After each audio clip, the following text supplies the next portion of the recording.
to love our next segment with our guest, John Kaywood. John, welcome to the show. How's it going? Thank you very much for joining us tonight. Yeah, what's up, guys? Thank you for having me. I'm glad to talk some Isles hockey, some playoff hockey. So yeah, thanks for having me. Absolutely no problem. Now you're an Islanders fan from Boston, correct? Well, I grew up on Long Island. Me and Hank met at Sacred Heart, so I'm an Islander through and through. But I moved to Boston for grad school. Now I live here full time. I work here, so yeah, that's kind of my Boston roots or connections. Awesome. And can you tell us a little bit about yourself on how you became an Islanders fan? Is there like a backlog story behind that the listeners may not know? I mean, growing up on Long Island, you have two choices. You have the Rangers or the Islanders. And, I don't know many teams that are kind of named after, their, the region where they're from. So I feel like, I was an Islander fan as a kid and, it's kind of run its course to now. And I'm still here as a fan. Awesome. And Hank is saying hello in the comments section, by the way. Hey, Hanky, what's up, man? How's it going, Hank? Yeah. And, as far as, being an Isles fan in Boston and what it's been like this past series, it hasn't been too bad, not too much chirping going on.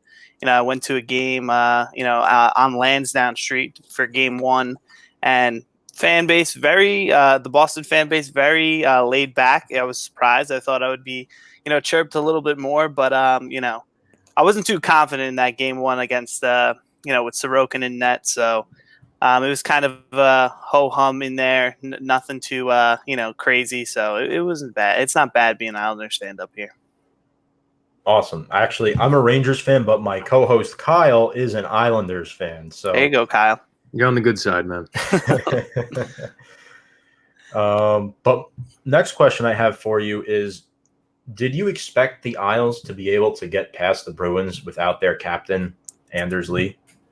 I definitely thought this whole playoff run without Anders would be difficult.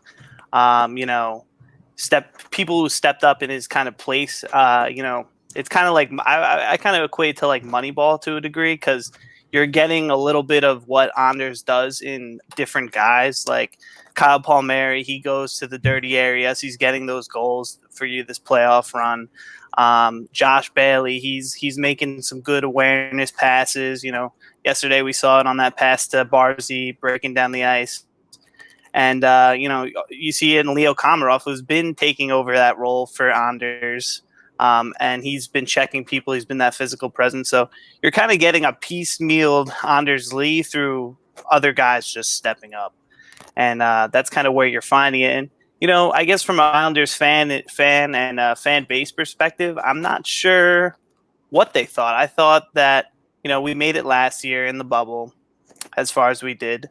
And Boston, they didn't have as good as depth. They had a few injuries during the series. So that definitely, sadly helped the Islanders to a degree. Kevin Miller being hurt, some other guys leaving the series a little later, and obviously Rask having that hip labrum injury may have played a role. So yeah, definitely a lot of injuries on our side with not having Anders, and injuries on the Bruins side definitely kind of let us push past them, and now we're here in the Eastern Conference Finals.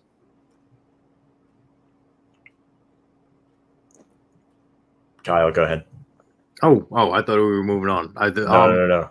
No, based on what we've seen from this Islander team, I thought we were more than capable of beating Pittsburgh. Everybody said that wasn't going to be the case scenario, and then blamed on the fact of Tristan Jarry, which in that Game 5 situation, terrible outlay pass to Josh Bailey for an open net. I get it. Yeah. But they still had to play and compete with a Pittsburgh team that was putting up numbers goal-wise. Mm-hmm. Then they go against Boston, and even with Boston, I said it was going to be a 6-7 game series. I thought the Islanders had a chance because why? The goaltending was always going to give them a chance. It was just a matter of fact if they were rolling on offense, if they were capitalizing on their shots. Because what we know with this Islanders team, in fact, the last game in which they played against Boston, they were outshot 44-19 in that game. Yeah. Now, you would think just by those numbers, you would think the opposing team won. In Boston, that's not the case scenario because the Islanders, even on the minimal shots that they have, they've been capitalizing and scoring, where the goaltending has been, don't get me wrong, Varlamov and whether it was Sorokin in the first series against Pittsburgh has been elite, beyond elite. So the best goaltending that I think I've ever seen, elite.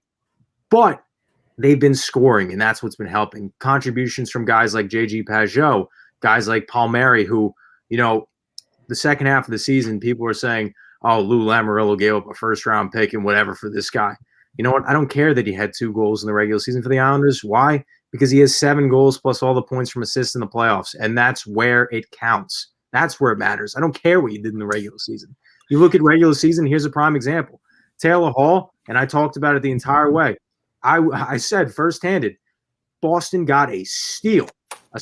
And in 16 games with the Bruins, he had 13 points. Guess what he did for them in the playoffs? Not too much. Well, Palmieri, opposite end of that. Didn't do too much in the regular season, but is coming through clutch in the playoff. Barzy, I think, is on a 4-goal game streak or something like that right now. He's been stepping up tremendously as his offensive factor wasn't really present in the Pittsburgh series and the beginning of the Boston series. But everybody's saying excuses. Rask coming out with a hip injury afterwards, or Jari in Pittsburgh. But now you just beat Vasilevsky, probably the Vezina winner this year. You just beat him, and granted it's 1 game, but you still held the Tampa team with the remaining 50 seconds of that game to basically a shutout up until a bad penalty by Brock Nelson, which, again, bad timing. It's whatever. It is what it is. And then you look at the rest of the game. Up until that final 2 minutes of the game, the Islanders were out shooting the Tampa Bay Lightning by like 6 or 7 shots. So you outshot that $100 million team on an $80 million payroll. You outshot that offensive juggernaut.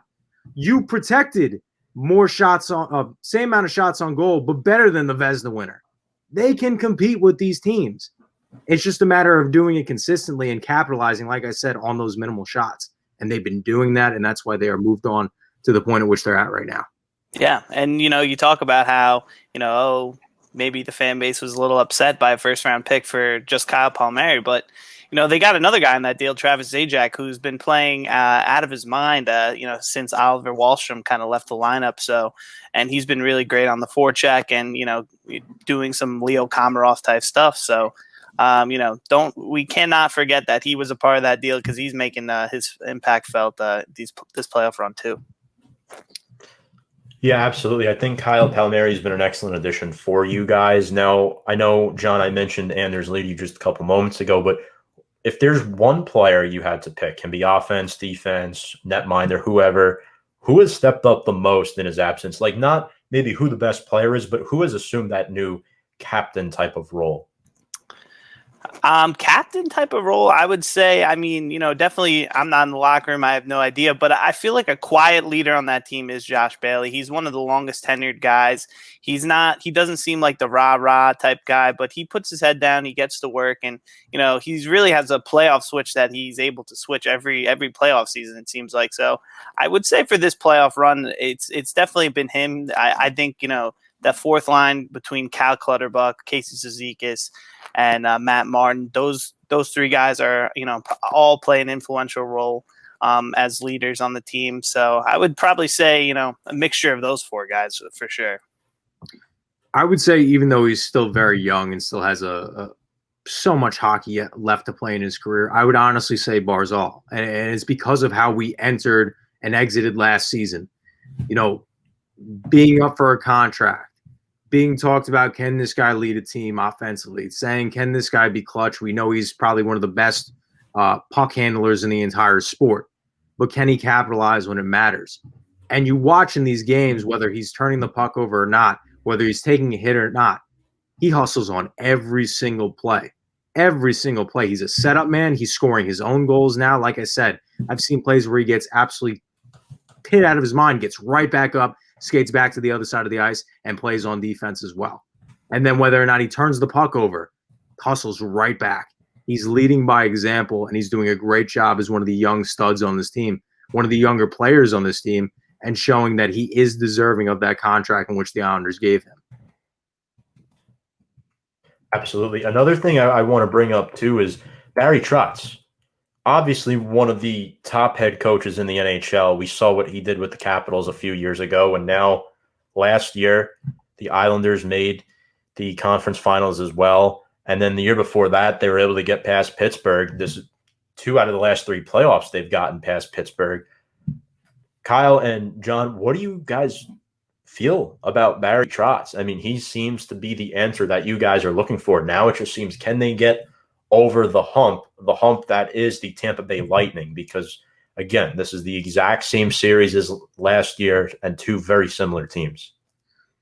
What I would say is that the minute that Barry Trotz signed that contract with the Islanders, we knew that we were getting an elite level coach. And this was a guy, the only knock against him in his career is that he's had so many years of opportunity without having that cup. And then he finally got it in 18 with the Capitals. And all those years of head coaching experience, he's a guy that's been deemed as a guy that doesn't have the playoff repertoire, the guy that doesn't have cup appearances, only has the one, the guy that doesn't have a lot of playoff success. And then in the first, year 4 now, we've reached 2 Eastern Conference Finals and 2 second rounds or something like that. This guy has built a team up that had lost an absolute star in John Tavares, who at the time I thought was a top 10 player in all of hockey.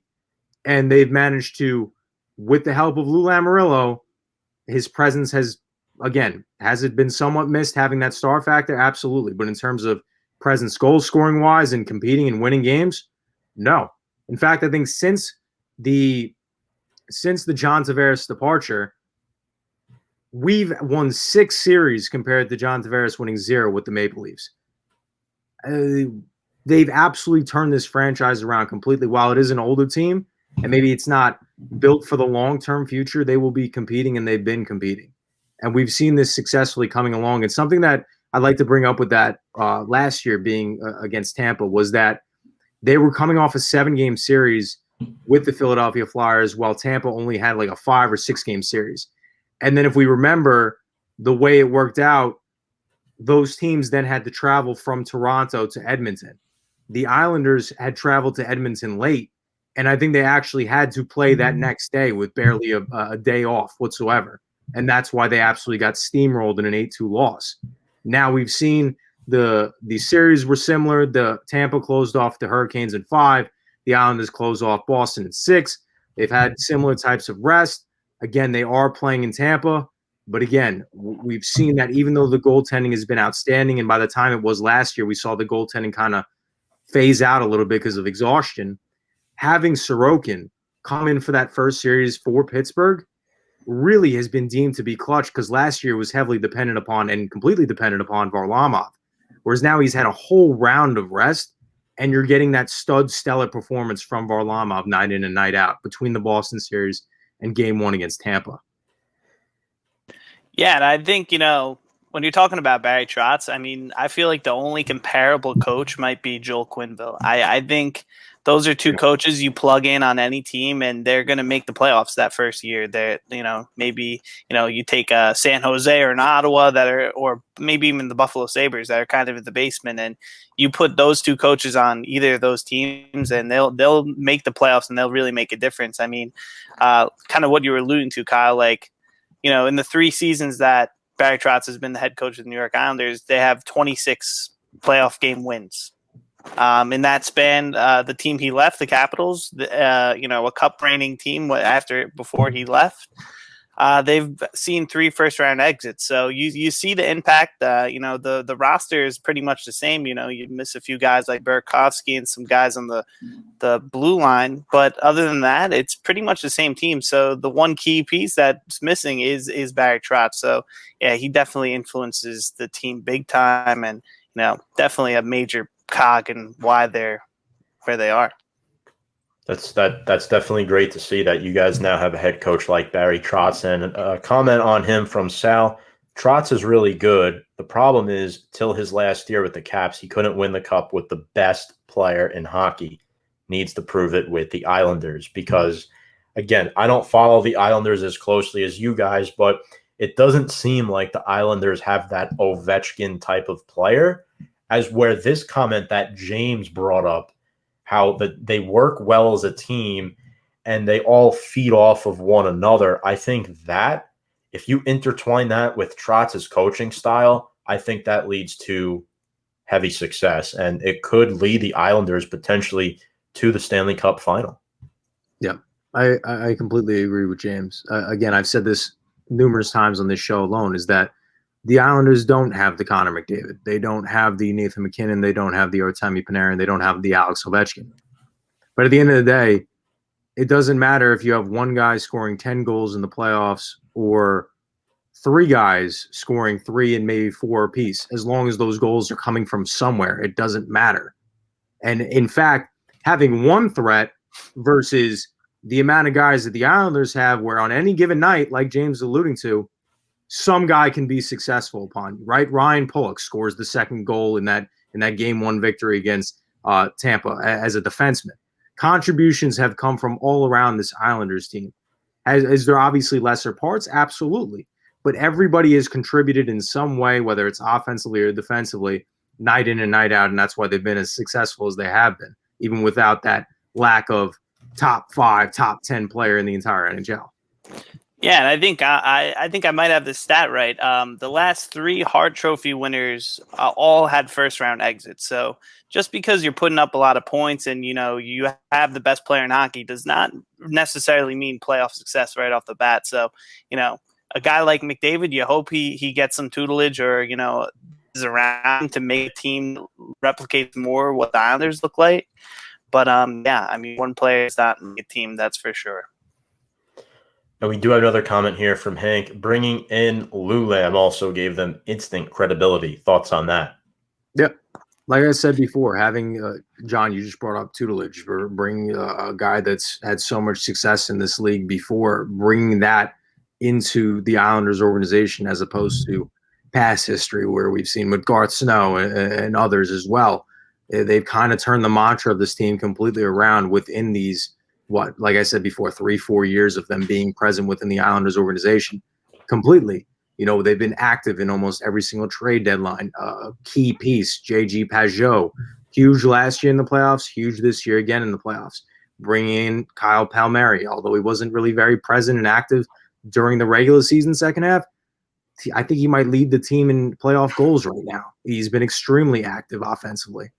And that's something before where the Islanders didn't necessarily have. They weren't that team that was active for the playoffs because they weren't deemed as a team that could go very far in the playoffs. So they weren't being that way. Now, under guys like Barry Trotz, where he's your head coach, you're expected to be on that next level.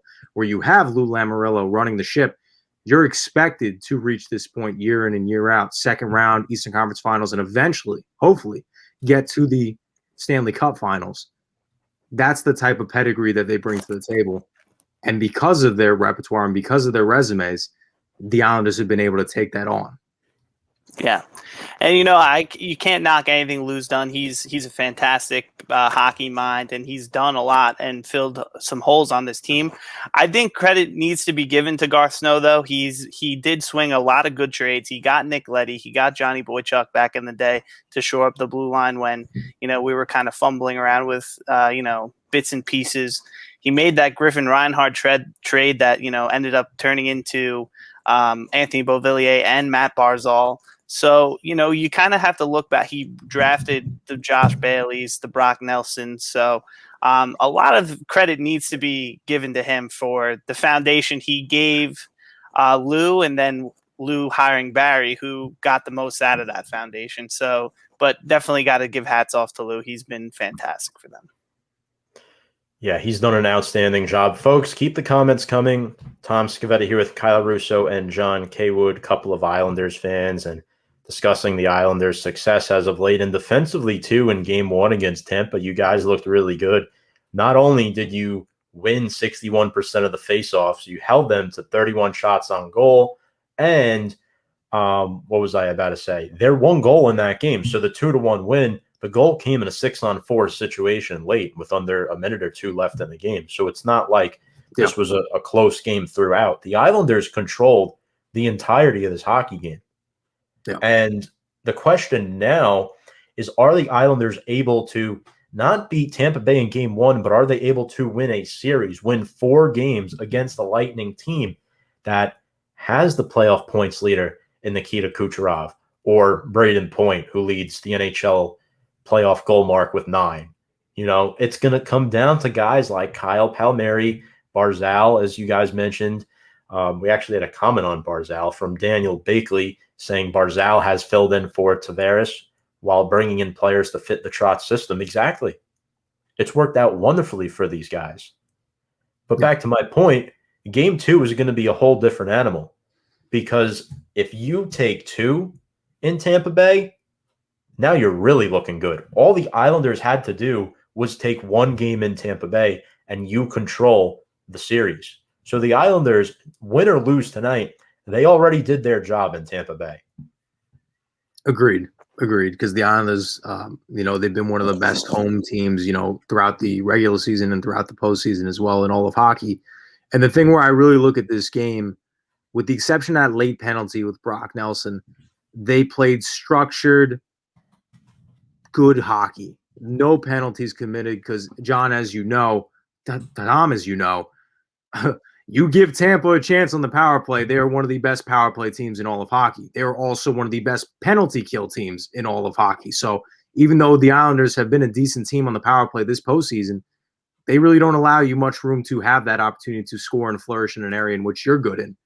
So again, to replicate that type of performance 3 more times is going to be very difficult. And also holding them to basically sub 30 shots between the last 50 seconds, minute of the game is going to be extremely difficult with the offensive firepower in which they have on the opposing side, combined with their goaltender as well. But again, what we keep on saying with this team is that all these questions, but they keep on doing it. They keep on winning. They keep on winning. And I think Sal said it before, is that while the Islanders may be overachieving right now, they are on a roll. They're on a roll, and anything is possible. And right now, going into this game, they have the edge because, like you said, Tom, the Islanders had to get one on the road. Tampa has to get this game tonight. They have to win this game tonight. They don't have a choice. Yeah, it's going to be very cutthroat. Yeah, and I think, kind of the keys, they might be hockey cliches, but, you got to make them play a 200-foot game if you're the Islanders. Get the pucks in deep when you can. Get those, you're rolling all 4 lines, and so is Tampa. So you got to make those changes, keep dominating the second period when that they have the best goal differential out of any team in the playoffs in the second period. That's a pivotal period for them kind of to swing momentum in their favor heading into the third. You can't take a end of the period penalty that carries over, changes momentum too. So, like any playoff series, momentum is key. And, once you give the Lightning a power play, they thunder the puck into the back of the net because they're just so good. Let's just poke a little fun at some of the comments here as well. You guys also have Don Sweeney to thank for passing on Barzal 3 straight times. Yeah, I mean, being up in Boston, I have a bunch of friends and coworkers that point to that draft, and they're really kicking themselves for not having Barzal or Beauvillier for that matter, who I think at times in this playoffs has played like the way some Islanders fans in general might envision how Matt Barzal should play every game. That's how good Anthony Beauvillier is too, and they passed on him 3 times as well. So Sal says, keep in mind the Islanders are all in. They don't have much coming and have given away key picks. Yeah, this is kind of a win-now situation. And he also mentions how the roster is the top 10 age-wise. They are an older hockey team, Kyle. So yeah, like I said before, it's a win-now situation type team. And that's what all teams that are all in across all boards in sports is that they may not be the most youthful of teams. They may not have the most draft picks. But this is what you see in terms of winning a championship, teams being all in. Even look at Tampa. They just came off the championship. Look at how much money and star power they have on that team. Do you think Tampa has any draft capital to work with? Do you really think that while they have a lot of stud players, the contracts in which they've given to some of these players, other teams be kind of a difficult money move to make where they're kind of stuck with what they got for the long-term future? Mm-hmm. Of course, but that's what winning teams are built with. You see it across all boards in sports. Look at the Chiefs, for instance, right? Look at the amount of money that they've spent. While a lot of these players that they've spent money on are phenomenal, it's going to be difficult if one of these guys slips up to move that person with all that money designated on that contract and on that cap hit. That's what this team is right now. While the Islanders, I think, are better suited in terms of their contracts, I don't think they have any bad contracts where I'd really point out and say That's pretty terrible. But like you said, Sal, they are an older team. They're a win now type of team. But again, this team has been building chemistry for years and years and years now. Like a Josh Bailey being around since, I think Josh Bailey was drafted all the way back in 2006. I'm not saying that's when he started his career, but that's when I think he was drafted. Brock Nelson, been around on this team for a long time now. And they've added pieces with developmental youth like a Bavillier, like a Barzal, added some pieces like a Pajot, brought in a vet like Palmieri, brought in some solid goaltending. That's another thing that people denote or attribute Barry Trotz to, is that no matter what team he's been on, goaltending, he's a goaltender whisperer. That's what he's been throughout his career, and that's what he's done with this team as well, where Islander fans were questioning, should we really let go of Robin Leonard? And then Semyon Varlamov comes in on a 4-year deal and nobody's talking anymore about it. That's what he gives the ability to do so. But back on track here, because I know I got a little off topic.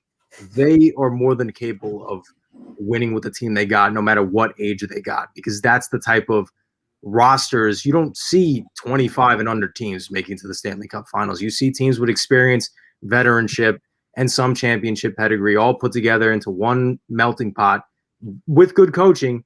That's what wins a championship. Yeah, I was going to say, I mean, you know, in the NHL, in the Stanley Cup playoffs, you kind of have to learn how to go as far as you know, to what it takes to get to the Stanley Cup. You have to, you know, get to round 1, get to round 2. It's kind of like, you know, levels to it. So, you know, it takes a long time. It's, you know, you saw this year with the Minnesota Wild. They're a young team. They have some veterans, but, you know, Krill the Thrill, he had a great season. They went to the playoffs. They got bounced in game 1. Great 7-game series, but it takes some time to learn how to win in the Stanley Cup playoffs.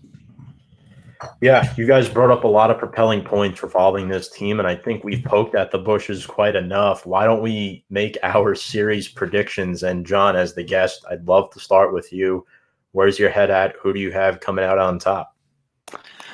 You know, biasly, I would say the Islanders, and honestly, the way everything's shaking out right now, I would say them as well. I mean, they're playing good defensively. If they stay out of the box, they can win this game. They can win this series in 5 or 6 games if they keep it up. But, you know, I think definitely tonight you're going to see a bounce back from Tampa. They're going to have a little fire under their butts. They're gonna come out a little bit more energetic. The fans last game were not that energetic as well, so I expect, you know, kind of a matching of their play, and, you know, I think it'll go back to the barn 1-1, and we'll see where the series goes from there. Yeah, I'm gonna have to agree with John too, that I think that Tampa will win tonight again, coming back with a vengeance, basically holding this Tampa team, which is deemed so lethal offensively, basically scoreless until the final minute of the game, less than that. That's not going to happen again. As good as the Islanders play, that's not going to happen again, even if they play on that same type of standard. Again, final series predictions, I'm going to go the Islanders in 7. I think that the hockey in which they play, the grittiness in which they play, has gotten them this far, and we've seen in game 1 that it is possible to beat this Tampa team. And do they necessarily have the formula consistently to go forward in this series? We'll see, but I think that they may win this series. Stealing game 1 and stealing a game against Tampa at home was so key in terms of being able to make it to that next level and reach the Stanley Cup Finals. Yeah, we've seen Tampa choke in the playoffs once before. Now, usually when they're coming from behind, it's either they go out right away or they're able to fight back. And, you know, this has nothing to do with me being a Rangers fan, and Kyle's really going to love my answer, but I am going to pick Tampa to win the series. However, I do think if the Islanders win tonight, I may change my pick. But at this time, I have Tampa Bay winning I'm going to make it 7 games, only because I really like what the Islanders did in game 1. I think it's going to be a back and forth type of series where I could easily see Tampa winning games 2 and 3, and then the Islanders coming back to win game 4. And now it becomes a best of 3 again. So I think the series will likely go 6 or 7 games. But to be a little different here, guys, I'm going to go Tampa Bay in 7. So that's where I stand with that. And Brian Attard, a couple of comments. Florida having no state tax is quite helpful as regarding the salary thing. And breaking, James Harden is in for game 5. See how effective he is. That will be key in terms of, we talk about series, that'll be key in determining how this series pans out. John, for the record, Brian is not a Lightning fan. He is a Rangers fan. He is just understandable. A lot of Anti-Islander. fellow or friendly Rangers fans, doing a little tongue in cheek on that end. So understood. Yeah, no, I'm not anti-Islanders. I have to live with a couple, but it is what it is. It would be really nice to see a New York team in a championship again, and it would be really nice to see the Islanders do that. But John, Kyle, and I wanted to personally thank you for joining us here tonight. But before you go, is there anything you wanted to add? Yeah, if you guys want some more Islanders content, I'm a producer of an Islanders podcast called Fish Files Podcast. It's hosted by Sal Gerasi. He used to play with the Junior Islanders, and it's co-hosted by his friend Josh McDowell. We do some fun stuff. We have the fishermen on the show, so definitely go check it out. It's we have a fun time, and we talk some hockey, not just Islanders, but the whole league. So, but thank you guys for having me. I really appreciate it. Absolutely. Awesome. Thank you for joining us, man. Yeah, we'll definitely check that out. So thank you so much, John. Appreciate it. Thank you guys. Go Isles, babe.